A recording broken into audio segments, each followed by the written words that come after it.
endurance test in doped hafnium oxide. So the pristine stage also is like this stage here. The hysteresis is pinched. If you like this black curve, so the opening is very small. So then it went through what's so-called a wake-up effect. In this stage, if you do cycling with the bipolar square pulse, you see that this PR value increases as you cycle this device. So you can see that the hysteresis opens up. If you look at this current versus electric field plot, so at pristine state, you have two peaks, current peaks on one side. So after you do cycling, in the fully wake-up state, these two peaks will merge into one prominent current peak. So after this wake-up stage, you enter into this what's called a fatigue state. So in this state, you further cycle this device and this PR value decreases. And also you can see here the current in the fatigue phase, this current decreases. Do we know what happened during the wake-up phase? Yeah, we'll talk about in the next slide what's happening in each of the stage, what's the microscopic view of this. So if you cycle this device in the elevated temperature, so you can see that at higher temperature, the wake-up effect is almost gone. But what the problem with this is that the device breaks down earlier. This is because higher leakage current. Yeah, so now I'll explain what happens in each stage and why we have this wake up and fatigue effect. So in this pristine state, there is still internal bias due to different distribution of these oxygen vacancies and the distribution of charges and polymorphic phase formation at the interface. And this trapped charge also leads to problems such as these pin domains. So in this case, this domain cannot be flipped because of this trapped charge. So once you do the cycling, so what happens is that as these oxygen vacancies will diffuse into the material,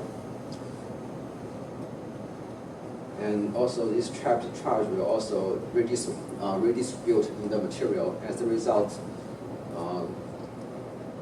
you have this structural change. So you can see that this monoclinic phase, now some of it changes to this orthorhombic phase, which is the phase for the ferroelectric.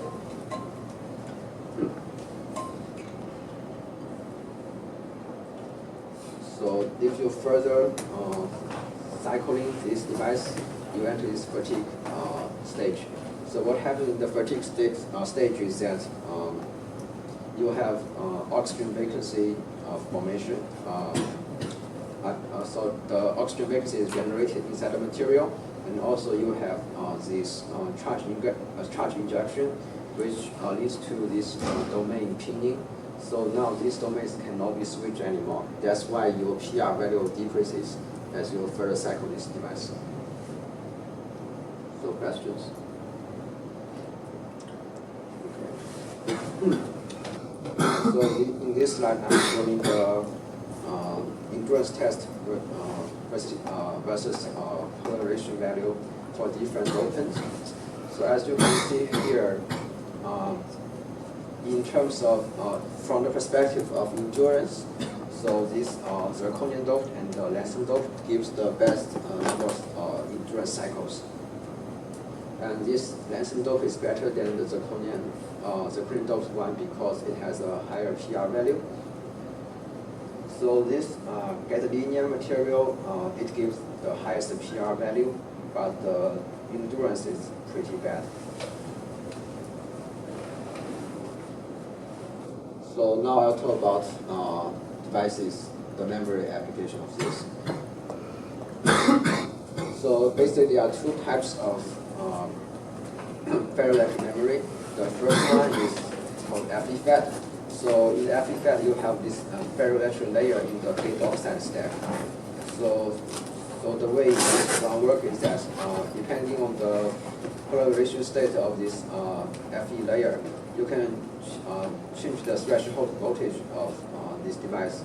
So this works really similar to the flash. So you have this high VTH state and low VTH state. Then you apply this grid voltage at the middle, so you have high current and low current. Sorry, high current and low current. So for the FE RAM, what you have is you have a ferroelectric capacitor at the drain end. So depending on the polarization state, the readout current at this plate line is different. So that's how you determine the state of the polarization.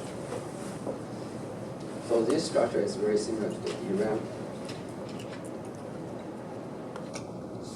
So here I'm listing the applications for FERAM. So FERAM is widely used in applications that requires low power and fast writing and high endurance. So this is the FERAM trend. So the concept of FERAM was proposed in 1952, and the first FERAM was made in 1988 with these 62C structures. So nowadays we still are stuck at this 0.13 technology node with the FERAM. So there are scaling issues with this type of technology because FERAM typically people use PDT to make FERAM. So there are scaling issues. So here I'm showing the evolution of FERAM cell topology. So as I have mentioned, the first FERAM is using these 62C structures. So basically this is just a SRAM plus 2 FE cap. So the way this device works is that when the power is on, you operate this as SRAM. So before you turn off the power, you store the state into these 2 FE capacitors. And that's how this thing works. So after that, this topology is proposed because at that time, the endurance cycle is not good for the FE capacitors. It's about like 10 to the 6 cycles. So that's why this topology is proposed. So after we improve this endurance for FE cap, so we propose these 2T, 2C structures. So this is similar to the DRAM. So in this 2T, 2C structure, the read is not destructive, and this is more robust than this 1T, 1C structure. So of course, the benefit of 1T, 1C structure is the smaller the cell size. Questions? So here I'm comparing the DRAM with FERAM because they are really similar. Both of them have this 1T, 1C structure. So the capacitor is, in the DRAM case, is dielectric. In the FERAM, we have ferroelectric. And the read is both destructive for both cases. In the FERAM is non-volatile and does not require refresh, but it has the scaling issues with this type of technology. So to understand how the FERAM read works, so it's important to understand this POND test. So the basic idea is that there's 2 cases. The first one is non-switching case, which leads to a small current is generated. So there's a small change in the p-value. So for the switching case, you have a large current, then you have a large change in the polarization change. So let me go through this. So initially, you initialize the state of the capacitor at this state here. So if you apply this positive pulse, because this is the non-switching case, so as a result, you move from this point up to here, then come back. So there's a very small change in the current, in the current, and hence in the polarization value. So this is very small. This corresponds to this curve here. So it's a very small change. Then you apply this negative pulse.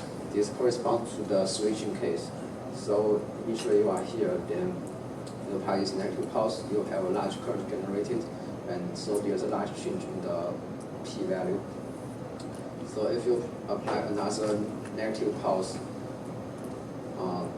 you are moving from this point to here and come back. So there's really a small current generated, so there's a small change in the p-value. So if you now apply a positive, so you are starting from this point, go to positive side and come back. So there's a large change in the p-value. So that's the basic idea of FERAM read. So now we'll go to this cell level, how this read works.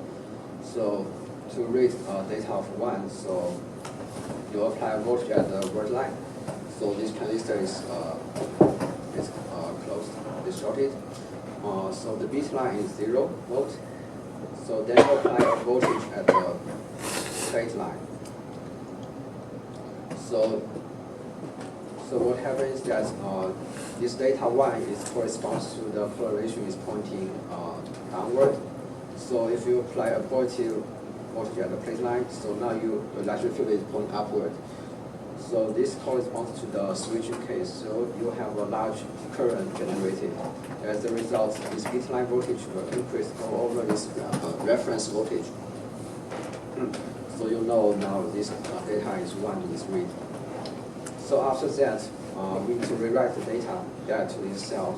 So what you do is that you set this plate line voltage to 0 and set this bit line voltage to high to write this data back to the FE cap. So if you look at this here, so initially you are at this, the data stored in the FE cap is at this point C. So you apply a positive voltage at the plate line, you go to this point F. So this is the switching case. So then once the voltage is removed, you are at this G here. Then you apply a negative pulse to this negative pulse to rewrite this data back to this C state. In the case of data 0, so what happens is that you are initially at this point A, so you still apply a voltage at the word line to close this transistor, and the bit line is still at 0 volt initially, and you apply a positive voltage at the plate line. Because this is the non-switching case, so only a small current is generated. As a result, this bit line voltage will not go over this reference voltage. So you know this data is 0 is read. Then you need to write the data back by setting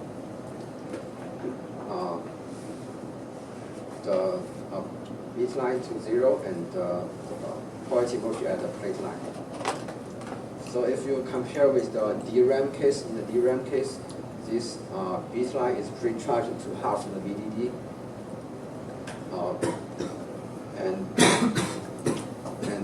After you read this, you also need to write back, but this write back is through this bit line.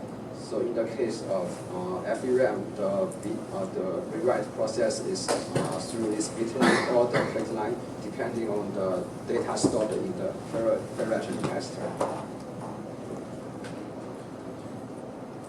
So to write data in the FERAM cell, so what you do is that first you turn on this apply positive voltage at this word line, and if you want to write data 1, in which the polarization is pointing downward, so you apply a positive voltage at the bit line, and the plate line you set this to be 0 volt, so you can write this FE cap with the data of 1 with the electric field pointing downward. So to write data with to write data 0, what you do is that you apply 0 volt at the bit line and positive voltage at the plate line. So in this case, the electric field is pointing upward. So that's how the data is right in this case. Data 0 is right in this case. Questions? So here I'm comparing some commercial FRAM product with the 2D NOR flash. So as you can see here, the retention-wise, they all have more than 10 years. and the read time is about same number. And in the case of write time, the FERAM is much smaller than the flash, and also the write voltage is much smaller than the flash. The endurance is for the FERAM is much higher than the flash, and also the write energy is much smaller than the flash. So now we'll talk about this FE-FET. So to make a transistor FE-FET is very simple. So you take a transistor which already has this hafnium oxide layer in this, because nowadays they use hafnium oxide as the high key material in the transistor. So you take this transistor and increase the thickness of this hafnium oxide and dope it with silicon, then anneal it at a higher temperature. Then you can have this ferroelectric layer in the gate oxide stack. That's how you make this transistor non-volatile, so we call this FE-FET. So because hafnium oxide is CMOS compatible and lead-free, and there's already mature ALD process, so we can fabricate the FE-FET at advanced node. So the way FE-FET works is that you apply a positive gate voltage, then you can set the polarization state downward, so you are now in this low VTH state. Then you apply a read voltage. You can read at the low VTH state, the readout current is high. So similarly, you can apply a negative gate voltage. Then this polarization value is pointing upward, and you are in this high VTH state. So if you apply a read gate voltage, the readout current is low. So this one is very similar to the flash. So the array levels architecture, you can just, it's almost the same as flash. You can do NAND and NOR structures. So the only difference is that in the flash, if you apply positive voltage at the gate, you will enter this high VTH state. If you apply a negative voltage at the gate, or you apply a positive voltage at the substrate, then you are in this low VTH state. So the polarity, program with voltage polarity is just opposite. So also in the flash, you want charge trapping to change the threshold voltage. But in the case of FE-FET, you don't want any charge trapping, because charge trapping will reduce the memory window. So this memory window is roughly 2 times EC times the thickness of the FE layer. So here I'm looking at this transistor FE-FET fabricated by Global Foundry based on its 28 nanometer high key metal gate platform. So you can see here, compared with just regular NFET, you have this thicker FE layer. So this one is silicon dope. So here is how the PV look like. So it have a relatively high PR value. And this graph shows the ID/VG curve for this transistor. So at 0 volt, there's about the on-off ratio is about 5 order of magnitude. So they started this endurance test on the device. So you can see that this device is only good for 10 to the 5th cycles. After that, this low VTH and high VTH state are changed.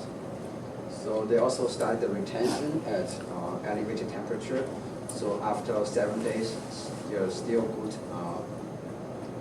There's still a difference in the low VTH and high VTH state. So this was published in 2016 IDM. So they made this array level structure and try to program this strict pattern, in the array structure. So you can see that there's some gray cells in this array. So this is due to device variations. So I'm making a summary. So in this 28 nanometer technology node, the program erase time is 4.5 volt, and the program erase is less than 500 nanoseconds. The rate is about 25 nanoseconds, and the endurance is 10 to the 5th cycles. So this endurance cycle is roughly the same number as the NOR flash. So 1 year later, GlobalFoundries made FEFET based on their 22 nanometer FD-SOI platform. So before the discovery of hafnium oxide ferroelectric, so there's a huge scaling gap for FEFET compared to this ITRS projection. So after that, we can make the FEFET with 22 nanometer technology node. So if you look at this figure, so there's a ferroelectric layer in the gate oxide stack. So this is how the IDVT curve look like. So the memory window is about 1.5 volts, it's pretty big. And off current, this one is not like actual off current. The actual off current is like in the peak average. So they don't want to show this how their device performed, so they hide this off current. So typically we think about this as 6th order of magnitude. So they start the retention test at 250 degrees C. So you can see that even after 7 days, there's still difference in the high VTH and low VTH state.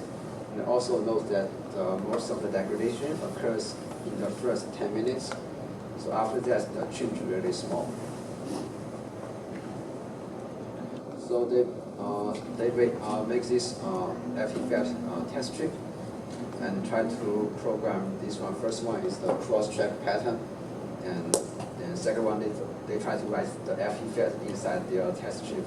So here is the readout result. You can see that it's not really good, but nonetheless it tells you this technology is gonna work because so this doesn't look good because there's device-to-device variations and traffic issues with this. So they need to further improve this technology.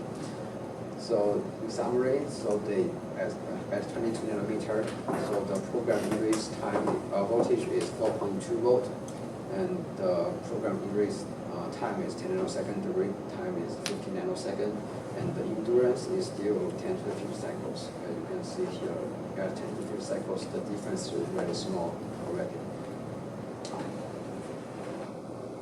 So here I'm showing this one is made by Berkeley with I think it's in their own clean room. So the channel length for this one is 1 micron. They use the gate last process.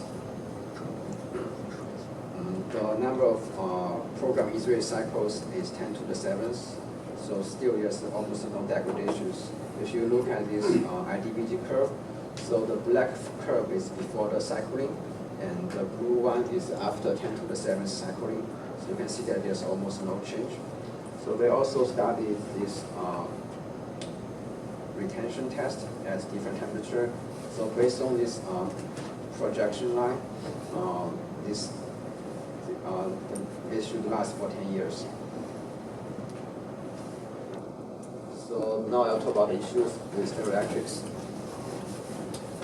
So the first one is the device-to-device variation. So as you can see from GlobalFoundries device, there's a lot of device-to-device variations. So this is mainly because of charge trapping. So we need to improve this in the fabrication process. The other one is the endurance cycle. So typically it only lasts for 10 to the 5th cycles. So if you think about the FDRAM case, we have 10 to the 15th cycles. So there's a huge gap between them, so we need to improve this as well. So the third thing is the retention of partially switched state. So now, from previous study, we always look at this fully switched state. So in the future, if you want to make memory, so if you think about the flash, initially we make SLC, so that is single bit per cell. Then we move to MLC, TLC, and now we have QLC. That means we have 4 bits per cell. So in the case of FEFET, you can also make this type of thing by partially switch this ferroelectric layer. So, but the retention of this partially switched state may not have like 10 years. So we need to study that as well. The last one is the scaling of the ferroelectric layer. So it below 5 nanometers. So in the paper, one of the paper it shows FE cap is 3 nanometer, but the PR value is very small. So that's it. So questions? You mentioned it's difficult to scale it below 5 nanometers, but what is the voltage requirement for programming a 5 nanometer? So 5 nanometers, so there's like roughly 3 volts. So that's based on our group's result fabricated and the clean room here. So that's about 3 volts-ish. And is the scaling limitation, is there a reason like related to the physics of ferroelectricity, or is it limited by deposition or fabrication? No, you can definitely this is thinner. So one of the issues that if you make thinner, so there's a lot of leakage current. Okay. So the other one I think is the physical limit, because if you make this thing thinner, so the effect of like substrate clamping may be a problem. So that will reduce the wave moment.